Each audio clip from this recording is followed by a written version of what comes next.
Asthma सांस से जुड़ी हुई एक गंभीर बीमारी है। ऐसे में इस बीमारी के प्रति लोगों में जागरूकता फैलाने के मकसद से हर साल अस्थमा दिवस मनाया जाता। अस्थमा के बारे में जागरूकता बढ़ाने और बेहतर अस्थमा नियंत्रण के लिए मई के पहले मंगलवार को विश्व अस्थमा दिवस मनाया जाता। जीना ने 2023 विश्व अस्थमा दिवस के लिए थीम के रूप में अस्थमा केयर फॉर ऑल को चुना।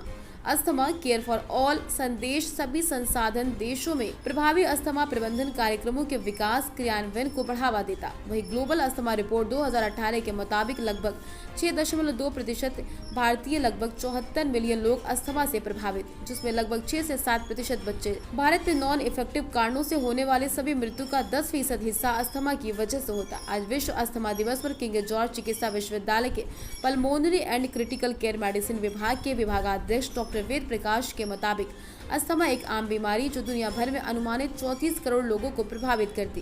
ये बीमारी मुख्य रूप से छोटे उम्र के बच्चों में पाई जाती। अस्थमा का प्रसार काफी ज्यादा हो रहा, जिसमें विशेष रूप से निम्न और मध्यम आय वाले देश सम्मिलित होते। आज वर्ल्ड अस्थमा दिवस पर KGMU में कार्यक्रम का आयोजन किया गया। इस कार्यक्रम की शुरुआत दीप प्रज्वलित कर मुख्य अतिथि को स्मृति चिन्ह शॉल पहनाकर सम्मानित कर किया गया। इसी मौके पर PGI के निदेशक डॉक्टर RK धीमान ने क्या कहा, सुनिए।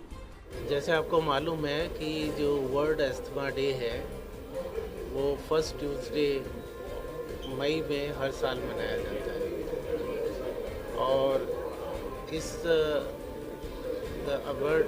अस्थमा के वर्ल्ड डे पे हम लोग यहाँ पे सारे एकत्रित हुए हैं। मेनली हमें अवेयरनेस जो है अस्थमा को बढ़ाने के लिए कि अस्थमा जो है वो हम उसको कंट्रोल कर सकते हैं, हम उसको ट्रीट कर सकते हैं।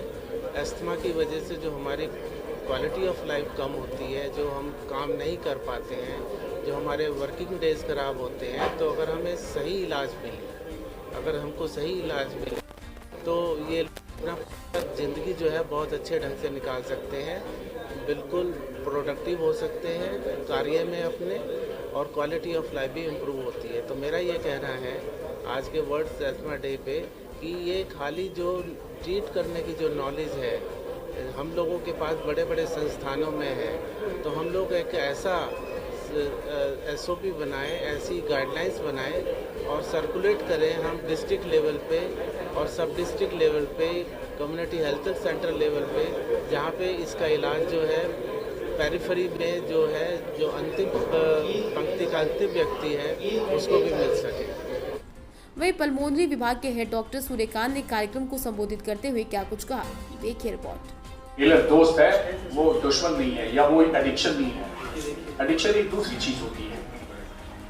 अगला स्टेप है कि मान लीजिए कंप्लायंस भी है, एडहेरेंस भी है, इनहेलर की टेक्निक है, सब कुछ ठीक है, तो फिर आता है कि साथ में कोई कोमॉर्बिड कंडीशन ऐसी तो नहीं है जो हमसे छूट गई, तो फिर हमें लेना पड़ेगा कि उसको एलर्जिक राइनाइटिस तो नहीं है, उसको गैस्ट्रोइसोफेजियल रिफ्लक्स डिजीज GERD तो नहीं है, उसका ओबेसिटी तो नहीं उसको कंपनसेट वो प्रॉब्लम कर रही है, उसको ऑब्स्ट्रक्टिव स्लीप एपनिया तो नहीं है जिसके कारण प्रॉब्लम उसकी बढ़ पा रही है, उसके ऑफिस में या एनवायरनमेंट में कोई ऐसी चीज तो नहीं है जो ट्रिगर कर रही है अस्थमा कंटिन्यूअसली को और उसको हम हटा नहीं रहे। फॉर एग्जांपल एक स्मोकर है और वो इनहेलर लेने लगा, स्मोकिंग छोड़ी नहीं, इनहेलर छोड़ने लगा, तो मैं तो अक्सर कहता हूँ स्मोकर को कि आज से तेरा हुक्का बंद, मेरा हुक्का चालू, मतलब तू स्मोकिंग बंद कर, मेरा इनहेलर ले।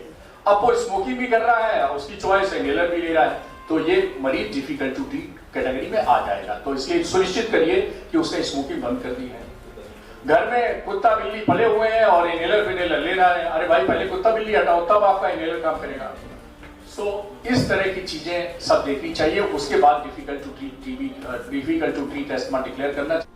बता दें, सूचना इंडिया राज्य संवाददाता मनीष मिश्रा ने KGMU के pulmonary and critical care medicine विभाग के विभागाध्यक्ष डॉक्टर वेद प्रकाश से अस्थमा दिवस पर क्या कुछ खास बातचीत की, आइए सुनाते हैं। वर्ल्ड अस्थमा डे के अवसर पर आज किंग जॉर्ज मेडिकल यूनिवर्सिटी में एक जागरूकता कार्यक्रम का आयोजन हुआ। हमारे साथ बात करने के लिए पल्मोनरी क्रिटिकल केयर डिपार्टमेंट के डॉक्टर वेद प्रकाश हैं। तो सर मुझे सबसे पहले ये बताइए कि क्या है ये अस्थमा, क्या है? देखिए, ब्रोंकियल अस्थमा सांस की बीमारी है।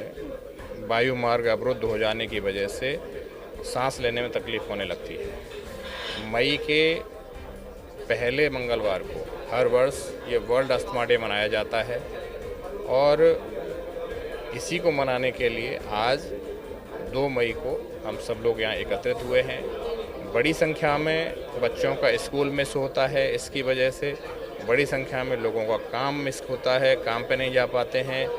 6 लाख करोड़ का बर्डन है दुनिया भर में और 2.5 लाख से ज़्यादा लोगों की मौत हो रही है। अस्थमा की वजह से किसी की मौत नहीं होनी चाहिए, क्योंकि इसकी जो ट्रीटमेंट और जितने भी अब तक की प्रगति हुई है इस संबंध में बहुत ही अच्छा ट्रीटमेंट उपलब्ध है। कंट्रोल किया जा सकता है, 100% कंट्रोल करने वाली बीमारी है। इससे मौत होना दुर्भाग्यपूर्ण है। क्या कारण है अस्थमा का? मुख्य कारण एलर्जी है। कई सारे ट्रिगर्स हैं जिनकी वजह से ये बीमारी होती है। और छुई मुई देखा है आपने, अगर आप छुई मुई को उंगली लगाएंगे तो सिकुड़ जाती है, अन्य पौधे नहीं सिकुड़ते हैं। ऐसे ही कुछ लोगों में हाइपर सेंसिटिव एयरवेज हो जाते हैं, जो कोई भी ट्रिगर आता है, पोलन हो, वायरस हो, बैक्टीरिया है, मोल्ड्स हैं, फंगस हैं, डेंडर हैं, इन सब की वजह से कहीं न कहीं वो इसको ट्रिगर करता है और संकुचन हो जाता है। लक्षण क्या है सर इसके? अभी लक्षण सांस फूलती है, चेस्ट टाइटनेस है और सांस लेने में तकलीफ होती है, सीटी जैसी आवाज़ें आ सकती हैं। तो ये थे डॉक्टर वेद प्रकाश, जिन्होंने हमें बताया कि अगर हम अपनी लाइफस्टाइल को कुछ बदल लें तो अस्थमा जैसी बीमारी से बचा जा सकता है।